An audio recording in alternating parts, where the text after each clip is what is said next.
परिचय।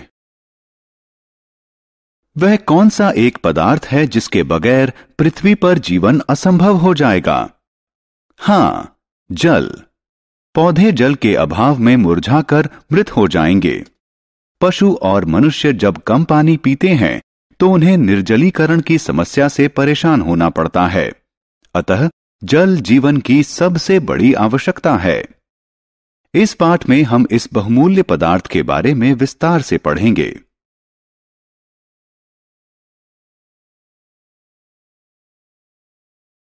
उद्देश्य। इस पाठ के अंत में आप निम्न करने में सक्षम हो जाएंगे: जल के बारे में कुछ सामान्य तथ्य बताने में, जल के गुण बताने में, जल के उपयोग बताने में, जल चक्र की अवधारणा का वर्णन करने में।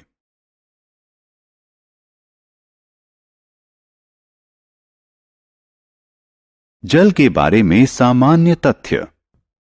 जल सभी सजीव प्राणियों, पादप, पशु, मनुष्य और अन्य जीवों के अस्तित्व के लिए जरूरी है। यह नदी, तालाब, समुद्र और धारा के रूप में पृथ्वी के 70% हिस्से में मौजूद है और इसी कारण धरती अंतरिक्ष से दिखने पर नीली दिखाई देती है। दरअसल जल की प्रचुरता के कारण पृथ्वी को नीले ग्रह का खिताब मिला है।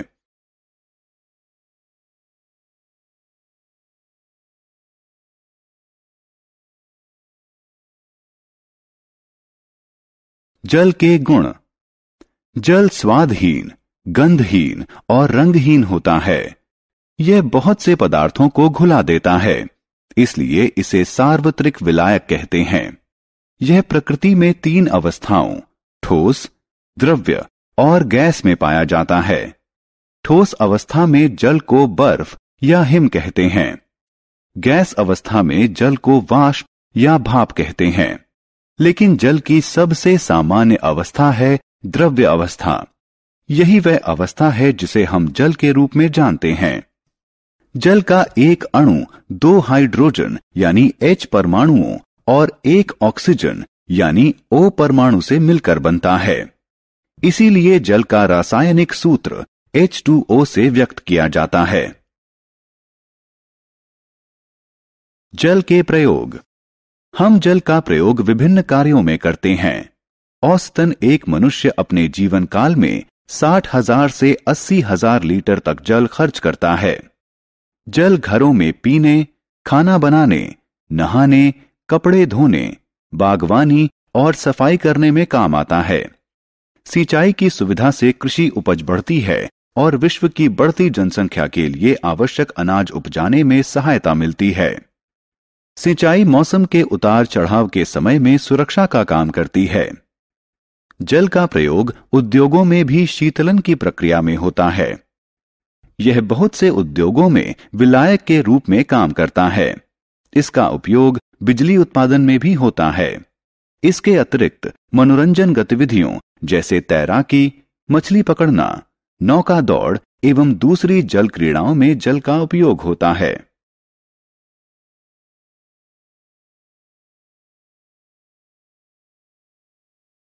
क्या सारे जल पीने योग्य होते हैं? पृथ्वी पर उपस्थित 97% जल खारा जल है। अतः यह गृहवासियों, कृषि और उद्योगों के उपयोग के लिए सुरक्षित नहीं है। बाकी बचा 3% जल स्वच्छ जल है, जिसका 2/3 हिम नदियों और ध्रुवों के कोटरों में हिम के रूप में जमा हुआ है। इसका अर्थ है कि पृथ्वी पर उपलब्ध कुल जल का 1% ही हमारे उपभोग के लिए उपलब्ध है।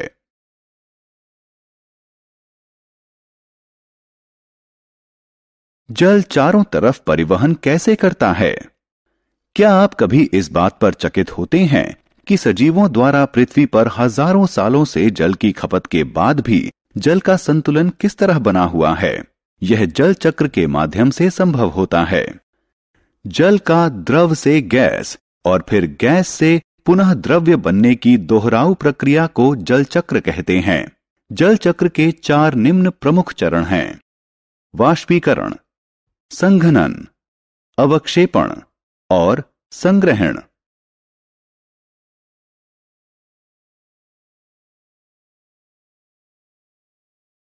जल चक्र। आइए समझने का प्रयास करें कि जल चक्र कैसे कार्य करता है। नदियों, समुद्र और महासागर इत्यादि का जल सूर्य की गर्मी से गर्म होकर वाष्प में परिवर्तित हो जाता है। इस प्रक्रिया को वाष्पीकरण कहते हैं। पादप मृदा से जल सोखते हैं। वे इस जल को भोजन के रूप में प्रयोग करते हैं और अतिरिक्त जल को हवा में वाष्प के रूप में छोड़ देते हैं। इस प्रक्रिया को प्रस्वेदन कहते हैं। जल वाष्प हवा में ऊपर उठता है और ठंडा होकर जल कणों में परिवर्तित हो जाता है। ये जल कण एक साथ मिलकर बादल बना लेते हैं। इस प्रक्रिया को संघनन कहते हैं। जब बादल बहुत भारी हो जाते हैं तो उनमें स्थित जल कण वर्षा, ओले या बर्फ के रूप में पृथ्वी पर गिर जाते हैं। इस प्रक्रिया को अवक्षेपण कहते हैं।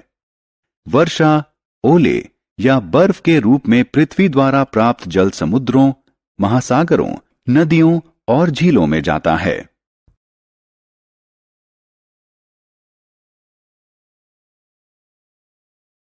सारांश। आइए हमने जो कुछ सीखा है उसे संक्षेप में दोहराएं।